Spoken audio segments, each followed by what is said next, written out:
Hi guys, আসসালামু আলাইকুম। আপনারা সব কেমন আছেন? আশা করি ভালোই আছেন। চলুন আজকে আমি মচমচে আলুর চপ বানাবো, যেটা সবার রিকোয়েস্ট থাকে যে আলুর চপ ঠান্ডা হয়ে যাবার পর মচমচে থাকে না। এটা একদম ঠান্ডা হবার পরও মচমচে থাকে।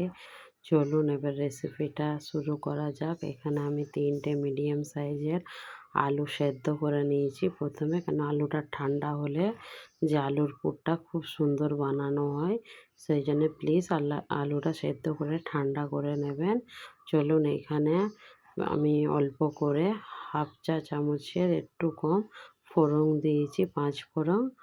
আর এতে একটা বড় পেঁয়াজ দিয়েছি, কেন আমাদের পেঁয়াজটা আলুর চপে খুব সুন্দর লাগে, সেই জন্যে দিয়েছি। চলো পেঁয়াজটাকে লাল লাল করে ভেজে নেব।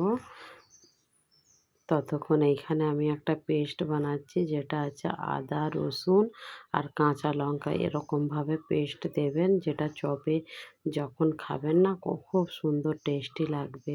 চলুন আদা রসুনটা থেঁতো হয়ে গেছে, আর এখানে পেঁয়াজটাও ভাজা হয়ে গেছে। এই প্রসেসরে আদা রসুন আর লঙ্কা বাটাটা দিয়ে দেব, দিয়ে একটু ভালো তারে ভাজা ভাজা করে নেবেন, কেন আমি এই আদা রসুনটা একটু গোটা গোটা রেখেছি না, সেই জন্যে দেখতেই পাবেন। ওই বেশি নয়, 30-40 সেকেন্ড তাক ফ্রাই করলেই হয়ে যাবে। চলো এখানে আমি কিছু সামরিক মশলা অ্যাড করব, যেটা হচ্ছে নুন, অল্প করে হলুদ, হাফ চা চামচ, এখানে হাফ চা চামচ কাশ্মীরি লাল লঙ্কার গুঁড়ো, ধনের গুঁড়ো দিয়ে একটু ভালো তারে অল্প করে পানি দেব, দিয়ে মশলাটাকে একটু লাড়াচাড়া করে নেব, যাতে মশলা থেকে তেলটা ছেড়ে যায়।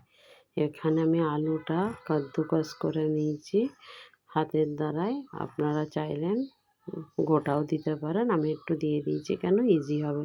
যতক্ষণ মশলাটা কষছে ততক্ষণ দাঁড়িয়ে কেন থাকবো, আলুটা কাদ্দুকস করে নিয়েছি। এর উপরে আলু দিয়ে, আর এখানে ধনে পাতা দিয়েছি, ফ্রেশ ধনে পাতা, যেটা দিলে চপের চাঁদ চাঁদ লেগে যায় খেতে গিয়ে। চলুন এবারে আলুর চপটা, আলুর পুরটাকে এরকমভাবে লাড়াচাড়া করে ভেজে নেব। এবার এখানে একটা আমি মশলা অ্যাড করলাম, যেটা ধনে, জিরে আর মৌরি 3টে পেস্ট করা আছে, আর তার সাথে শুকনো লঙ্কাও দেওয়া আছে, দিয়ে একটা পেস্ট বানিয়ে আমি রেখেছি, মানে কুটে রেখেছি, মিক্সচারে দিইনি, ওই পেস্টটা আমি দিয়ে দিলাম। এখানে আমি 3.5 চামচের মতো বেসন দিয়েছি,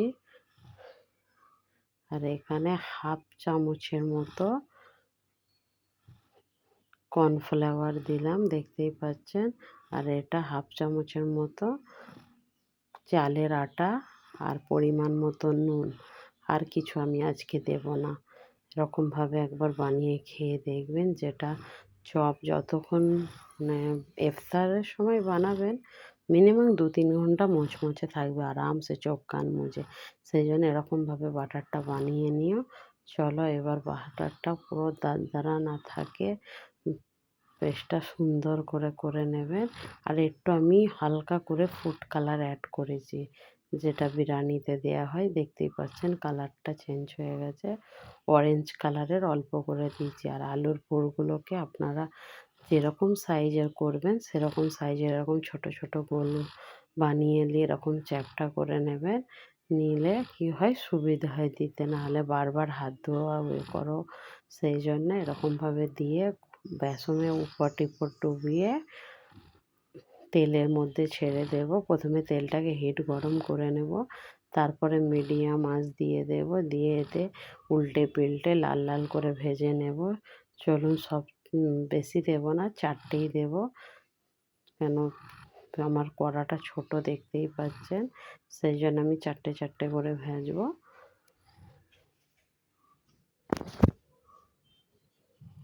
দেখতেই পাচ্ছেন। চলো এবার সব কটা ভেজে নেওয়া হোক।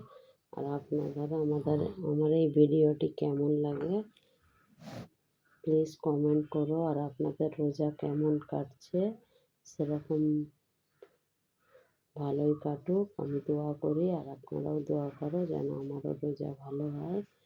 চলো এবার দেয়া হয়ে গেছে, উল্টে পাল্টে লাল লাল করে ভেজে নেওয়া হবে।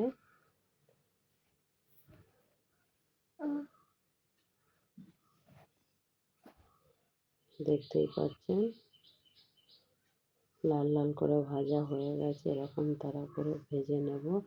বাকিগুলো আমি ততক্ষণ রেডি করে নিচ্ছি, ততক্ষণ এটা ভাজা হচ্ছে। ফুলে পুরো একদম আলুর মতো ফুলে গেছে, দেখতেই পাচ্ছেন বিনা সোডায়। সোডা দিলে চপ ফুলে বলে, কিন্তু আমি বিনা সোডায় আজকে বানিয়েছি। দেখতেই পাচ্ছেন মচমচে আর লাল লাল করে ভাজা করা হয়েছে, আর যেটা খেতে অপূর্ব লাগবে। চলুন বাকি সব চপ কটাই এরকম করে ভেজে নেব। চলো ভাজা হয়ে গেছে এবার।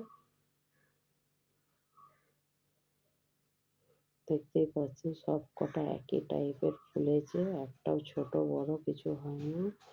চলুন আপনাদের আমার এই ভিডিওটা কেমন লাগছে প্লিজ কমেন্ট করো, ভালো লাগলে প্লিজ প্লিজ কোথা থেকে দেখছেন কমেন্ট করবেন। আর দেখতেই পাচ্ছেন মচমচে। আমি এই আওয়াজটা কীরকম করে দিতে হয় এখনও আপাতত জানি না, ইনশাআল্লাহ জেনে যাব। ওকে বাই, আল্লাহ হাফেজ।